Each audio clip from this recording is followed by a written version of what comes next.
কয়েকটা জিনিস অর্জন করেছে, সেই সাধারণ মানুষ এবং জাতীয়তাবাদী দলের নেতাকর্মী ভাই বোনেরা, আসসালামু আলাইকুম। বন্ধুরা আমার, বক্তব্য দেওয়ার কিছু নেই। শহীদ রাষ্ট্রপতি জিয়াউর রহমান বাংলাদেশ জাতীয়তাবাদী কৃষক দল কেন্দ্রীয় সংসদের পক্ষ থেকে আপনাদের সকলকে জানাই আন্তরিক শুভেচ্ছা অভিনন্দন। আসসালামু আলাইকুম রহমতুল্লাহ। মঞ্চে উপস্থিত আছেন অত্র অঞ্চলের আমাদের মুরব্বী, জনপ্রিয় জননেতা আজম আলী বিশ্বাস, আজকের অনুষ্ঠানের সভাপতি, আজকের অনুষ্ঠানের প্রধান বক্তা সহ এই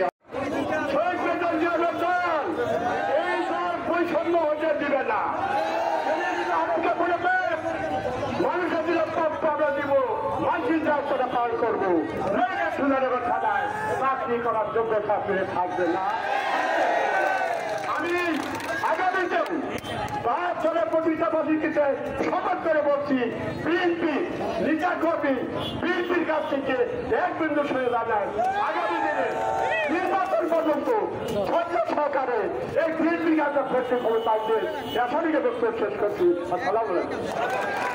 প্রেসিডেন্ট জিয়াউর রহমান 1978 সালে 1 সেপ্টেম্বরে বাংলাদেশের জাতীয়তাবাদী দল নামে একটি দল গঠন করেন। প্রিয় সাথী ভাইরা, আমরা সেই দলের উত্তরসূরি হিসেবে সহযোগিতা করেছি। সেই দলের শত শত নেতা রয়েছেন। এ পর্যায়ে বক্তব্য রাখবেন বাংলাদেশ জাতীয়তাবাদী